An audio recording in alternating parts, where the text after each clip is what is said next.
What's going on, and welcome to the NBA DFS Q&A show. My name is Tom Vecchio. Every Wednesday at 4 p.m., I am here taking your questions about the night's NBA DFS slate. You can find this on the FanDuel YouTube, Twitter, Twitch, Facebook page. You can follow me on Twitter at DFS_Tom. Let's jump in. We have a loaded slate. There's a ton of value options we can be considering. We have a ton of high-scoring games. We want to be targeting those. There's obviously a ton of stars on tonight's slate. Let's jump right into the questions, starting off from Grim. He's saying Austin Reeves, Alexei Pokusevski, Tony Snell, DeAndre Hunter, or Corey Kispert a better start at small forward. Out of that group, I'm liking Poku. Just the minutes locked in for him going up against the Timberwolves is looking to be solid. We know that the Thunder are very, very shorthanded because they're dealing with a number of injuries. So we want to be locking in a player that's going to be seeing, probably 30 plus minutes, as we have seen from some of their starters. Just a ton of injuries across the board. $5,900, a very modest salary. I would then look to DeAndre Hunter, probably out of that group. Tony Snell's not really a player I go to too frequently, but DeAndre Hunter playing against the Bucks in just a very, very solid game environment. 240 over under with a 4.5 point spread is something you always want to be going to. He's also asking Trendon Watford, any value as a starter? So the Trailblazers are another team that dealing with just a ton of injuries. They have all these, value plays in their starting lineup. I think Watford is a solid play. The 17.5 or 18-point spread against the Jazz, it's 19 points now, okay, isn't ideal, but we're going to be seeing Watford. We're going to be seeing Williams for Portland, some of their depth players, or I guess they're not depth players anymore. They're starters now for them. They're going to be seeing a ton of minutes. So we want to be locking in minutes for a player that is very, very affordable. DJ is asking the classic Wednesday question, the sixth man play. Who do we want to be looking to that's likely coming off the bench, that likely shouldn't be too popular? I'm big on Donte DiVincenzo tonight. I wrote him up as one of the value plays for tonight's slate. Solid usage for him, solid production. Over-under is looking good against the Nuggets. It's a 6-point spread that got a little bigger since the line opened at 4. I grabbed the Nuggets last night, actually, when the line first came out at 4. So I'm on the Nuggets tonight. I'm also on the Bulls tonight at 6.5, going up against the Pistons. Line actually came down, so it is what it is. I think that this is a pretty straightforward spot for the Bulls. As I said on today's Daily ISO, they're on a 5-game losing streak. They need to win this game. They're slipping in the standings a little bit in the East. So the Bulls need to come out, regardless if Vucevic does play, which is one of the injuries we're waiting on for tonight's slate. There's a good amount of injuries. We do see Simons ruled out. So again, we should be seeing Williams get the start at point guard for the Portland Trailblazers. But these are some impactful injuries for tonight's slate. LeBron, he obviously missed their most recent game. Jimmy Butler popped up as questionable this morning. Anthony Edwards, D'Angelo Russell, both listed as questionable. Obviously, if we see Christian Wood out, we could be seeing Alperen Sengun step into the starting lineup for the Rockets. There's a lot to monitor on tonight's slate. So these are the slates where injury news is extremely important.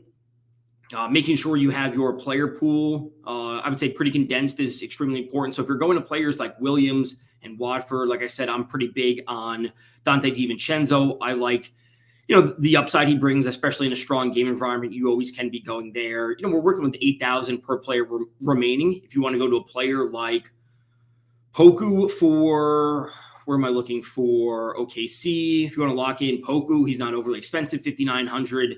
You have plenty of salary to pay up for some of the stars. If we do see Jimmy Butler ruled out for the Miami Heat, what would they do with their starting lineup? Maybe they get Tyler Hero in there. That's always an option. Maybe they give Victor Oladipo the start. Obviously, a player that we're seeing return from injury, so his minutes situation is always going to be in question, coming back immediately from the injury. DJ's asking, would Kem Birch or Damian Jones be a decent play at low salary? He's talking about the center position because we have Sabonis suspended for the Sacramento Kings. So Jones should be in line to get the start for them. Or Kem Birch for Toronto, also in line to see plenty of minutes for them. I think they're both in play. Realistically, I would probably take Kem Birch if I had to choose one. We do see this as a very big pace-up spot for the Toronto Raptors. They're 25th in the league in pace. San Antonio sitting up at 5th. A lot of potential in this game. We have seen a lot of San Antonio's games be super high scoring, close, no defense, which is always good to see. A 228 over under. It's a 1-point game. So I would choose Jones. I would choose Kem Birch over Damian Jones at the center position if you're looking for value at center. I will say I also like Mo Bamba tonight at center. Pretty solid value placing at $4,700. He's also a player I'm considering. I will say if you're running one lineup, that's maybe not the spot you want to be going. I think spending up at center is probably, one of the ideal calls tonight.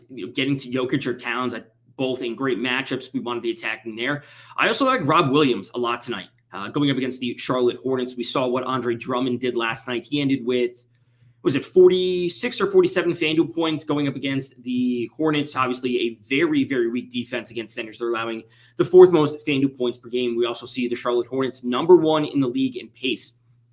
So a great spot for the Celtics tonight. Obviously, just another spot we want to be going to Tatum and Brown for the Celtics. Great options for them. Green on YouTube is asking, is Porzingis viable on FD Cash at $6,000? So I spoke about Porzingis a good amount on the podcast for today, just because his salary is $6,000. I think we'd all agree that's very, very affordable. The issue for Porzingis is the minutes, right? How many minutes will he be playing?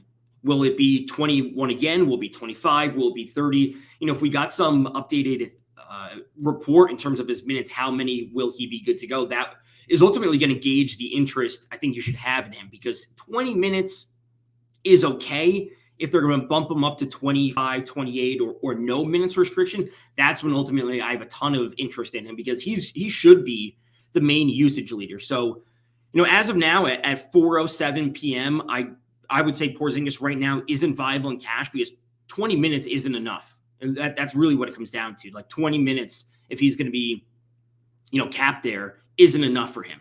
So if that's going to change to, again, 25 or 28, I have a different opinion on that. If it's going to be 30 plus, I'm going to love Porzingis at $6,000. So a player that could easily break value as kind of what realistically should be the primary option for the Wizards. So I am on board with that. I think Kuzma at 9,300 is a little bit too expensive, considering we're going to see some of the usage go away from him to Porzingis. So that's my kind of feeling on Porzingis as of now. He's viable if we get an update on the minutes for him. LeBron also listed as questionable. He missed their most recent game. We're also waiting on the injury news for Jimmy Butler. Devin Booker is expected to return tonight. He was in the league's health and safety protocol, so looking to him. Obviously, we know Chris Paul is a solid option. Will Booker be able to go for a full set of minutes is probably the only thing holding him back. I would say yes until we get some further update. Good game environment overall. Good, not great. That's my kind of opinion on the Phoenix Suns and Miami Heat. We do know the Heat, one of the better defensive teams in the league. It's a 220 over under, which in the grand scheme of things is good, but it is a little bit further behind some of these games that are up in the mid 230s. And again, some of these games, 240 is obviously very solid. So I think Devin Booker is good tonight. That game overall, again, good, but not great. DJ on Facebook is asking, is Rui Hachimura value going back up? Is he used really that high for Rui Hachimura?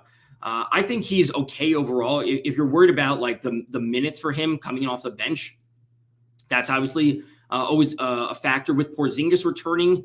Seeing these 15 minutes when he was up in the mid-20s is concerning with Porzingis coming back. So that's my only concern on him. If we see that Porzingis is going to be limited again, maybe you can take a dart throw on Rui Hachimura. He would be a 6-man play to go to, which is what DJ asked. So it'd be maybe Hachimura, Dante DiVincenzo, maybe Keon Johnson coming in off the bench. 14 field goal attempts is good to see for a bench player. 3 of 14 is obviously not good. No one's ever going to argue that that's good. But the double-digit field goal attempts for Keon Johnson coming off the bench for the shorthanded Trailblazers is good to see.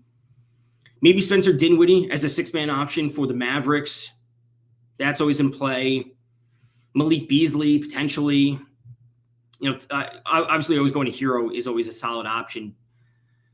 Yeah, I would say the 6-man tonight is pretty straightforward where we've been over the past few weeks for some of these players. A lot of it depends on the injury information where, Carmelo is always a threat to hit some threes, especially in a favorable matchup against the Rockets. It just depends on, how many minutes is he going to see? Is their rotation going to change if LeBron doesn't play again? Like those sorts of things. Bogdanovich is always a factor coming in off the bench for a 6-man option. Always can hit a ton of threes. And the Bucks, guess what? They're terrible. They are dead last in league for the most 3-pointers allowed from their opponents. So Bogdanovich is in a good spot tonight to come off the bench and hit a bunch of threes. Let's see what his 3 prop is listed at tonight. See, for Bogdanovich isn't listed. Okay, Bogdanovich is not listed. That would be a player, maybe as the live lines come available for players' points, that could be a player you could be going to. Obviously, his 3-point upside is always strong. Brian Hamilton is on Facebook is asking favorable matchups. Favorable matchups just overall, we look to the Celtics. The Hornets play super fast. They don't play a whole lot of defense. That's a spot you can be going. This is just a great game environment overall. It's a 1-possession game, 240 over under. The Lakers obviously have a great matchup against the Rockets, but also don't forget about the Rockets. It's not like the Lakers are playing a whole lot of defense this season, right? So this is also a great back and forth game environment you can be going to. I'm big on the Pelicans tonight. I think we're going to see a lot of not a lot of their players, but some of their players be very popular. CJ McCollum should be leading the way. The Timberwolves have a super easy matchup going up against the Thunder. I think that this game environment is probably one of my favorites on the entire slate. It's a 1-possession game. It's a 228 over under. We can be going to, I would say, several of the options for both the San Antonio Spurs and the Raptors. So these are some of the core games you want to be looking at. And of course, the Denver Nuggets, like easy matchup against the Kings, super high over under, all of these sorts of things. I think Jokic is a fantastic option on tonight's slate. He could easily go for another triple-double against the Kings.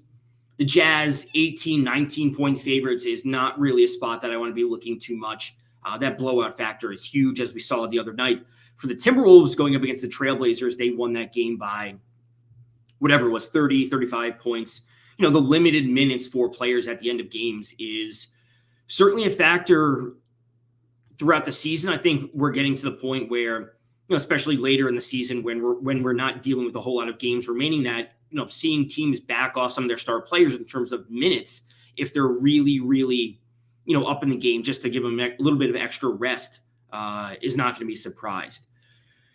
Joseph on Facebook is asking Donovan Mitchell or CJ McCollum at shooting guard. It's McCollum 10 times out of 10. Yeah, as Jerami is saying, CJ McCollum 10 times out of 10 shooting guard tonight.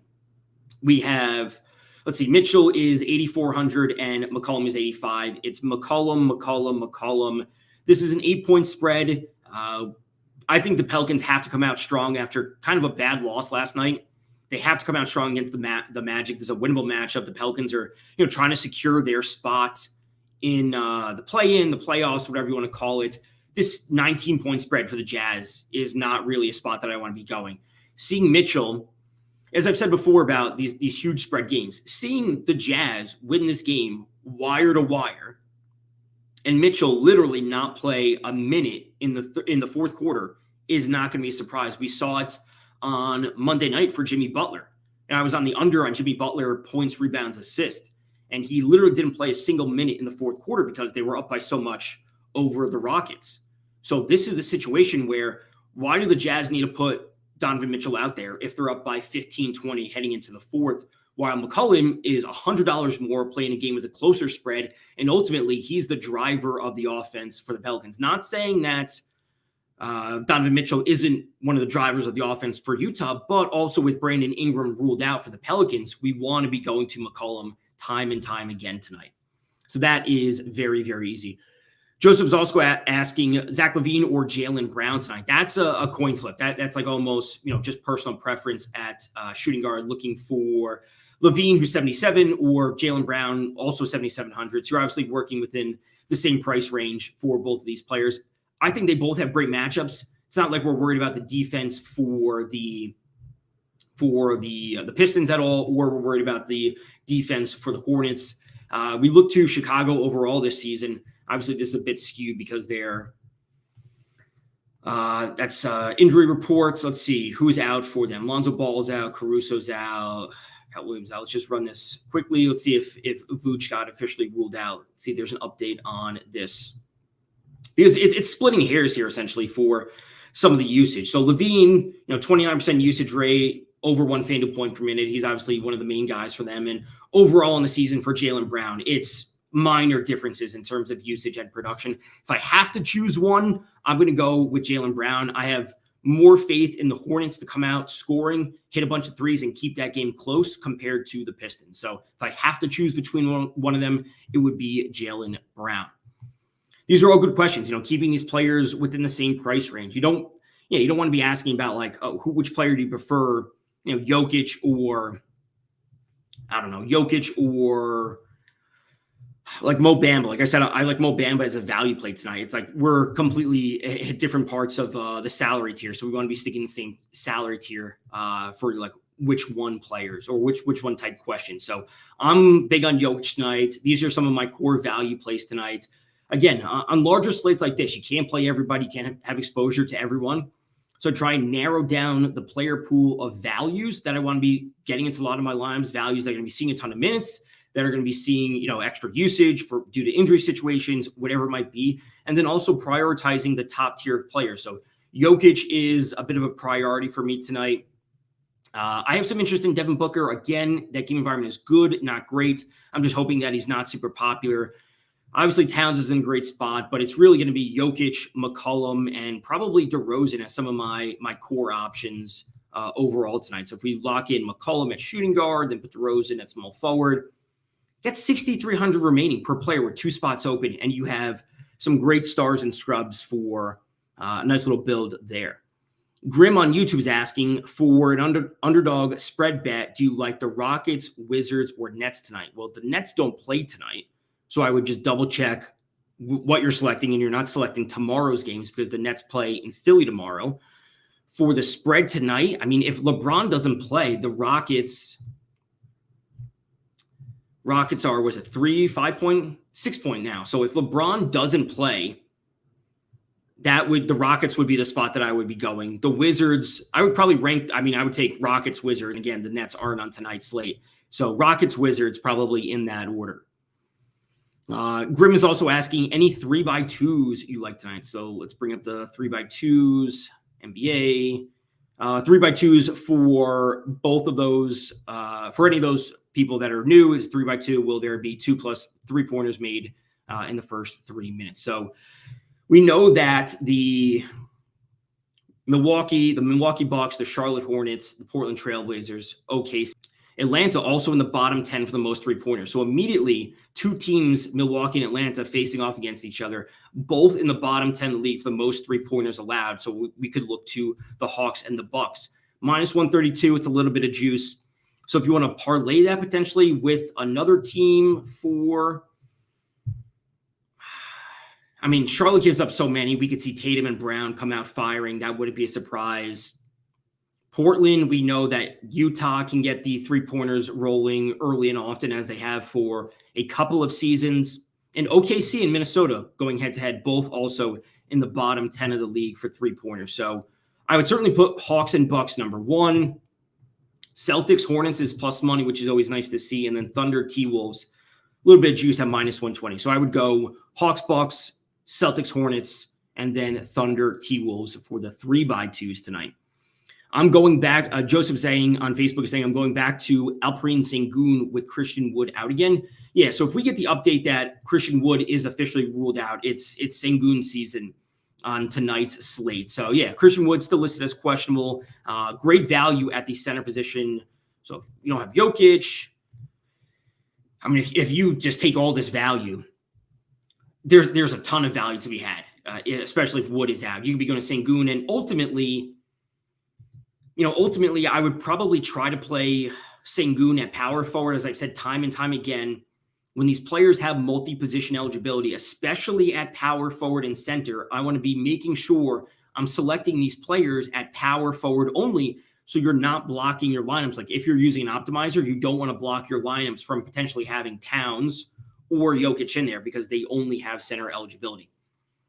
7,000 per player remaining, and you have McCollum, DeRozan, and Jokic all in there. You have a lot of value with Williams, Watford, and Sengun Plenty of minutes for them. I'm personally big on DiVincenzo. I like this matchup. He's been consistent as of late for the Kings coming off the bench. So absolutely Sengun for the Rockets if we do see Christian Wood ruled out. That would be one thing to monitor as we get closer to lock. I will also say, let's see, at 4,600 at power forward. Let's just look at this tier overall real quick. So that game is an 8 p.m. start. If let's say you don't want to play Sengun because Christian Wood is ruled in, where would you pivot or where could you pivot? You could go to Trey Lyles, 200 cheaper. That wouldn't change your lineup build overall. You could go to Herb Jones at 4,600. He's the same salary. So that's what I would say, keep in mind if Wood does start, like have that pivot ready that you could just make an easy swap to your lineup. I'm going with Sengun at power forward and Rob Williams at center and paying up for Luka. Totally great build. Like I said, I'm big on Rob Williams going up against the Charlotte Hornets tonight. Great spot for them. Again, we saw Andre Drummond last night have, I think it was 47 FanDuel points against them. 225 over under, huge pace up spot. Charlotte, number 1 in the league in pace. Boston is sitting at 19th. So a big pace up spot for Boston. We also see Rob Williams, despite not having a high usage rate, he's getting it done on a point per minute basis. Look at this. He is, in terms of usage, he's the lowest usage player among the Celtics starting 5, and he's the 3rd highest in FanDuel points per minute at 1.12. He also has a very nice ceiling, racking up 3, 4, 5 blocks per game. Those are so valuable. So Rob Williams, absolutely in the mid-tier at center. If you don't want to be paying up for Jokic or Towns, 7,800 for Rob Williams is totally an option you can be going to. That's what's great about tonight's build. Like, you want to prioritize Luka over Jokic. That's great. We have other options you can be pivoting to and still keeping some of your value plays consistent. So you want to pay up for Antetokounmpo and Luka instead of Jokic and DeRozan or Jokic and I don't know. McCollum's not super expensive. So if you want to go to SGA, so SGA and Jokic, but you want to go to Luka and Antetokounmpo, that's great because there's easy pivots on both sides. DJ's asking, how's Tristan Thompson value tonight if Vooch doesn't play or does play? I would assume you mean if Vooch doesn't play, because I'm not going to Thompson if Vooch is in. That's kind of one of the key things I'm waiting for in tonight's slate, because ultimately it's a favorable matchup going up against the Pistons if we do see Vooch ruled in. If Thompson is not a player I'm really going to be going to ever, kind of with or without Vooch in there. At 3,500 at power forward, Tristan Thompson at 3,500, he's not really a player I'd be considering. Power forward center, it's tough to make a call on this. I'm just not a fan of Tristan Thompson. He's just not going to be a high usage player. Drew Eubanks is $4,000. Watford's only 4,100. Thad Young, Zach Collins, Greg Brown. I would be going to some of these players ahead of Tristan Thompson. Yeah, I assumed it was autocorrect or something like that. Tristan Thompson's just not a player like Tristan Thompson, Tony Snell, Eric Gordon. These are players I just generally don't go to. Not high usage players. Can they reach value at the bare minimum? Sure. But we want these players to not just, reach value. We want them to exceed value. And just given the offense that Thompson operates in, this is going to be a DeRozan and LaVine game if Vooch is ruled out. So I would not be going to Tristan Thompson. I'm not going to Gordon. I'm not going to Tony Snell. Those types of players that are just low usage players, not taking a ton of field goal attempts. Just in their given offenses, they just don't have a true path to upside. Joseph is asking KCP or Keldon Johnson, Tyler Hero, or Scotty Barnes. Those are all really solid options. Keldon Johnson, this game with a 228 over under and a 1-point spread is certainly great. Not that KCP isn't a good option going up against the Clippers. We know he can get hot from 3, but I would prefer Keldon Johnson in that circumstance. And Tyler Hero or Scotty Barnes. That's a good one. Tyler Hero, we always know, coming off the bench for them. And then Scotty Barnes Toronto is right here. He's also 7,200. I might lean Scotty Barnes again, just getting extra exposure to this game environment with a 1-point spread against the Spurs, who just don't play defense. The Spurs are in the bottom 10 of the league in terms of average FanDuel points per game to all positions combined. So the Spurs are not playing defense. I would take Scotty Barnes. I guess I would go to the both those players from that same game. Again, not to say I don't like Hero, but if we're comparing things on a one-to-one basis, it's got a higher over-under and it's got a closer spread. Very marginally, at 8 points higher, 4-point closer spread, very marginally. But I would just prefer those players in those given matchups. Grim on YouTube is asking Al Horford or Jerami Grant. So Horford for the Celtics or Jerami Grant for the Pistons, 6,400 for him. 6,300 for Horford. I might side with Boston again. I might side with Boston. Rob Williams, just attacking Charlotte via big man, it has always been profitable over the past few seasons because they're the sixth worst team against power forwards and they're the fourth worst team against centers. This just screams fantasy points combined with the pace up spot for Boston. I mean, we saw the upside for players going up against the Hornets last night, right? Obviously, Irving's a bit of an outlier going for 50-plus real points, but that upside for a team that plays this fast and gives up so many points on a nightly basis, not to mention the fact that they're just giving up a ton of threes, is immense. Not saying Al Horford's going to step out and take a ton of threes, but it's just the overall matchup versus the Hornets is so good. Balance on YouTube is asking, how do you feel about Jaylen Brown in GPPs? Great matchup. Same things I just said about Boston going up against Charlotte. Pace up spot. Charlotte doesn't play defense. They allow a ton of threes. Let's see what Brown's 3-point prop is looking like tonight.